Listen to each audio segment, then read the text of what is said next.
ఆ తర్వాత ఎన్ని రోజులకైనా తిరిగి రాలేరు. ఇలా ఏం జరిగింది అని చెప్పి ఇంకా భార్య రావడం లేదు. కొన్ని రోజులుగా పంచాయతీలు జరిగాయి, అసలు విషయం ఏం తెలియడం లేదు. ఏదేమైనా ఇక భార్య రాదు అని నిర్ణయించుకున్నటువంటి రవి ఆ భార్యను వదిలేసి ఇంకో పెళ్లి చేసుకున్నాడు, అంటే రెండో వివాహం చేసుకున్నాడు.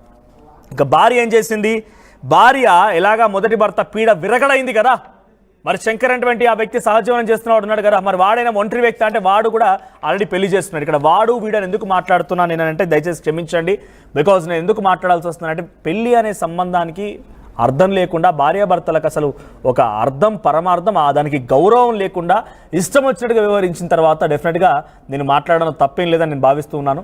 సో శంకర్ ఏం చేశాడంటే ఆల్రెడీ పెళ్ళి అయిపోయింది, ఆయనకు కూడా పిల్లలు ఉన్నారు, అయినా కూడా తన మిత్రుడైనటువంటి రవి భార్యతో సహజీవనం చేయడం మొదలుపెట్టాడు. రాయగిరిలో అంటే యాదాద్రి భువనగిరి సమీపం దగ్గర ఒక ప్రాంతం దగ్గర వీరిద్దరు కూడా సహజీవనం చేయడం మొదలుపెట్టారు. సో వీరికి 4 పిల్లలున్న భార్య వదిలేయడం, తొలుత సంసారం సాఫీగా సాగినప్పటికీ శంకర్ పరిచయం అవడంతో ఆయనతో పాటుగా అక్రమ సంబంధానికి కుదుర్చుకోవడం భార్య, శంకర్ కూడా ఆల్రెడీ వివాహం అవడం, ఇవన్నీ కూడా వరుస గొడవలైన నేపథ్యంలో భార్య 3 ఏళ్ల క్రితమే అంటే రవి భార్య 3 ఏళ్ల క్రితమే తనని వదిలేసి పిల్లలతో సహా పుట్టింటికి వెళ్ళింది. అయితే 8 నెలలైనా ఎన్ని రోజులైనా ఇంకా భార్య తిరిగి రాకపోవడంతో 8 నెలల క్రితం భర్త రవి కూడా వేరే ఒక వివాహం చేసుకున్నాడట, అంటే రెండో వివాహం చేసుకున్నాడు రవి. దీంతో అక్కడి నుంచి ఇక తనకి లైన్ క్లియర్ అయిపోయింది, శంకర్తో తనని సాఫీగా సాగించవచ్చు, ఎటువంటి వివాహం లేకుండానే సహజీవనం కొనసాగించవచ్చు అని చెప్పి భార్య భావించింది, అంటే రవి మొదటి భార్య. సో దీంతో ఏమైపోయింది, యాదాద్రి భువనగిరి జిల్లా రాయగిరి మకాం మార్చింది. అక్కడ పిల్లలతో ఉంటూ తరచుగా శంకర్ వస్తూ ఉండేవాడు, సహజీవనం కొనసాగిస్తూ ఉంది. శంకర్తో పాటుగా చాలా చక్కగా ఎంజాయ్ చేస్తోంది ఆ భార్య. ఎంజాయ్ అంటే నా పదం సహజీవనం చేస్తోంది. సో ఎలాగైనా ఇద్దరిని హత్య చేయాలని చెప్పి రవి మొదటి నుంచి భావించాడు. తనని మోసగించి తన భార్య పిల్లల్ని తీసుకెళ్లి వేరే ఒక చోట మకాం మార్చి తన స్నేహితుడైనటువంటి శంకర్తో అక్రమ సంబంధం కొనసాగిస్తూ ఈ రకంగా ఉంటుందని చెప్పి పక్కాగా రవి తెలుసుకున్నాడు. దీంతో రవి ఒక రోజున తన ఇంటి పక్కనే రెంట్కి ఉండేందుకు ఆలోచన చేసి ఒక ప్లాన్ వేసి రెంట్కి ఉండడం కోసం అని చెప్పి అందరినీ అడుగుతూ తన రెండో భార్యతో అక్కడ తన మొదటి భార్య అండ్ శంకర్ ఉండేటువంటి నివాసం దగ్గరికి చేరుకున్నాడు, రెక్కి నిర్వహించాడు. అయితే వారిద్దరు కలిసి ఉంటున్న విషయం తెలుసుకున్నాడు. దీంతో పక్కాగా స్కెచ్ వేసి తన రెండో భార్యతో కలిసి మొదటి భార్య తన సహజీవనం చేసినటువంటి వ్యక్తి శంకర్తో కలిసి ఉండగా ఇంట్లోకి చొరబడి గొడ్డలితో కాళ్ళను నరికేశాడు. కాళ్లకు చాలా తీవ్రంగా గాయాలయ్యాయి. దీంతో ప్రాణాలు కాపాడుకునేందుకు శంకర్ అక్కడి నుంచి పరుగులు పెట్టాడు, ప్రాణాలని కాపాడుకున్నాడు. ఒక్కసారి ఆ భార్య అంటే రవి మొదటి భార్య ఏం మాట్లాడిందో చూద్దాం. అప్పుడు గాయాల పాలైపోయి ఆసుపత్రి బెడ్ పైన కూర్చొని తను మాట్లాడుకొచ్చింది, ఏం మాట్లాడుతుందో చూద్దాం.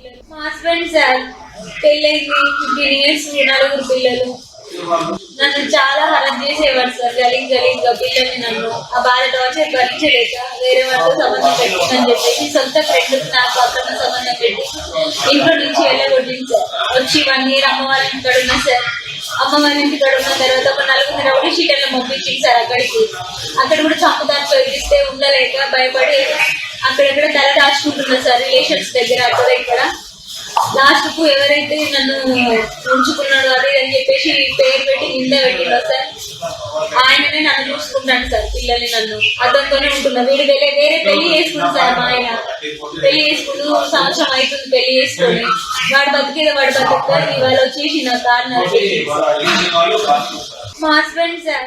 సో మనం చూస్తున్నాం కదా, ఆ భార్య మాట్లాడుతుంది ఏంటి, నాపై నిందలు వేశారు అని చెప్పి, నా పిల్లల్ని పట్టించుకోకపోవడంతో నేను వచ్చేసానని చెప్పి ఆ భార్య చెప్తోంది. నన్ను పూర్తిగా ఆ శంకర్ అనేటువంటి వ్యక్తి ఆదుకుంటున్నాడు, నా పిల్లల్ని కూడా చూసుకుంటున్నాడు, నా సంక్షేమం మొత్తం కూడా బాగోగులన్నీ కూడా శంకరే చూసుకుంటున్నాడని చెప్తోంది. భర్త ఉండగా ఇంకో వ్యక్తి వచ్చి తన బాగోగులు చూసుకుంటున్నాడంటే దీనికి అర్థం ఏం చెప్పాలి మరి? మా ప్రతినిధి శిల్ప ఫోన్లో సిద్ధంగా ఉన్నారు. ఏ శిల్ప, సో యాదాద్రి భువనగిరి జిల్లా రాయగిరి దగ్గర చాలా పక్కాగా స్కెచ్ వేసినటువంటి తన భర్త ఆ సదరు మహిళ తన ప్రియుడితో ఉండగా వచ్చి గొడ్డలతో నరికి తనని హతమార్చబోయాడు. కాళ్ళకి చాలా తీవ్రంగా గాయాలయ్యాయి. తను ఇప్పుడు ఆసుపత్రి బెడ్ పైన చికిత్స పొందుతూ ఉంది. ప్రియుడు కూడా పరారైపోయాడు. అప్డేట్స్ ఏంటి? రైట్, అక్రమ సంబంధాలు ఇటు చావడానికైనా లేదా చంపడానికైనా దారితీస్తుంది. దానికి ఎగ్జాంపుల్ గా ఈ రోజు జరిగినటువంటి భద్రాద్రి ఏదైతే భువనగిరి జిల్లాలో జరిగినటువంటి ఇన్సిడెంట్ చూడొచ్చు.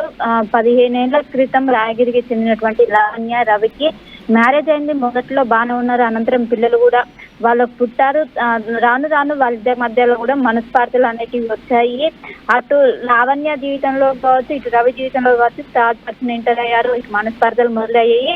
దీంతో మేము కలిసి ఉండలేమంటూ కూడా ఇద్దరు కూడా సపరేట్ గా దీవిస్తున్నారు.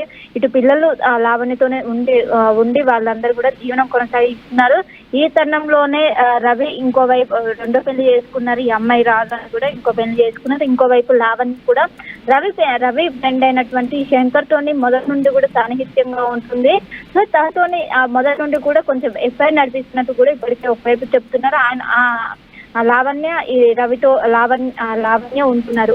సో ఈ నేపథ్యంలోనే ఒకవైపు లావణ్య అదేవిధంగా శంకర్ వాళ్ళు కలిసి ఉంటున్నారు. దాన్ని ఒకవైపు రవి జీర్ణించుకోలేదు, వాళ్ళు కలిసి ఉంటున్నారని తెలుసుకున్నారు. అనంతరం వాళ్ళు ఉంటున్నటువంటి స్పాట్కి వచ్చి చూడగానే కూడా ఆయన దీన్ని జీర్ణించుకోలేకపోయారు. ఎందుకంటే ఒకవైపు తన మొదటి భార్య, ఇంకోవైపు తన ఫ్రెండ్ ఇద్దరు కలిసి నన్ను మోసం చేసినట్టు కూడా తను జీర్ణించుకోలేక ఏ విధంగా ఇద్దరిని పక్క చెప్పాలంటూ కూడా తను ఒక కత్తి కూడా వెంట కొడవలు తీసుకుపోయి ఆ టైంలో ఒకవైపు శంకర్ బాత్రూమ్ లో ఉన్నారు. బాత్రూమ్ ఉండగానే ఎవరైతే మొదటి భార్య అయినటువంటి లావణ్య బయట ఉన్నారు.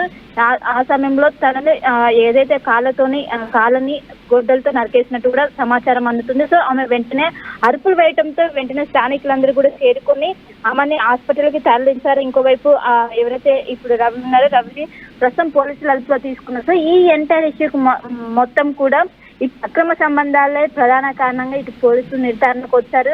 ఎందుకంటే మొదట్లో ఇద్దరు కూడా భార్య భర్తలు కలిసి ఉండేవారు. కానీ తర్వాత వాళ్ళకు మనస్పర్ధ వేరే వ్యక్తులు వాళ్ళ ఇద్దరు జీవితాల్లోకి రావడంతో ఇద్దరు కూడా వేర్వేరు ఉంటున్నారు. కానీ తన మొదటి భార్య ఇటు శంకర్తో ఉండడం జీర్ణించుకోలేక ఈ ఘాతుకానికి పాల్పడ్డారంటూ కూడా ఒకవైపు పోలీసులు చెప్తున్నారు. కానీ ఇంకోవైపు లావణ్య తను మొదటి నుంచి కూడా నేను ఏదైతే పెళ్ళైనప్పటి నుండి కూడా ఎక్కువగా అనుమానంతో నన్ను చూసేవారు, ఎవరితో మాట్లాడినా కూడా ఎక్కువగా అనుమానంతో హింసించేవారు అంటూ కూడా చెప్తున్నారు.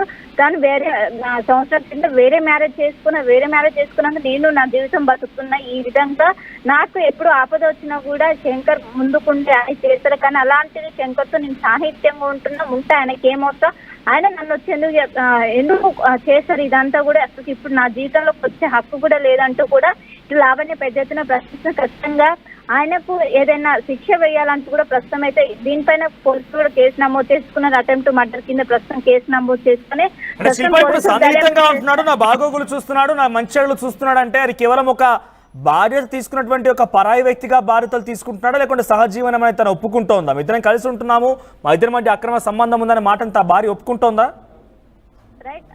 ఆమె మాత్రం ఖచ్చితంగా ఇప్పుడు తను వేరే ఆమెను పెళ్లి చేసుకున్నా, తను వేరే జీవితం చేసుకున్నా, నేను ఎవరితో ఉన్నా ఆయనకి ఏం అవసరం అంటూ కూడా తాను అది ఆ క్వశ్చన్ రేట్ చేసుకుంటే ఇక్కడ ఉన్నటువంటి ఎవరైతే లావణ్యకి అదేవిధంగా శంకర్కి ఉన్న సంబంధాన్ని మాత్రం తను చెప్పడం లేదు. మొదటి నుండి ఫ్రెండ్ గానే ఉండాలి, నాకు ఏదైనా కష్టాలు వస్తే నా బాగోగులు చూసుకుంటే అంతే తప్ప నాకు ఆయనకి ఎలాంటి రిలేషన్షిప్ లేదంటూ కూడా ఇటు లావణ్య చెప్తున్నది. ఇప్పుడు నా జీవితంలోకి ఆయన మ్యారేజ్, ఆయన జీవితం ఆయన జీవిస్తున్నాడు, మళ్ళీ నా జీవితంలోకి ఎందుకు రావాలి, నేను ఎవరితో ఉంటే ఆయనకి ఏం సంబంధం అంటూ కూడా పిల్లల్ని కూడా నేనే ప్రస్తుతం నా దగ్గర ఉంటున్న పిల్లల్ని కూడా నేనే పోషిస్తున్నా. అలాంటిది ఇప్పుడు ఆయనకి ఏం అవసరం అంటూ కూడా పెద్ద దీనిపైన ఖచ్చితంగా కఠినంగా వ్యవహరించాలంటూ కూడా ఒకవైపు చేస్తున్నారు. గత కొన్ని రోజుల నుంచి ఏదైతే పెళ్ళైనప్పటి నుంచి కూడా ఇదే విధంగా ఎవరితో మాట్లాడినా కూడా అనుమానంగా చూసేవారు, ఎవరిని కూడా మాట్లాడనీయకపోయారు.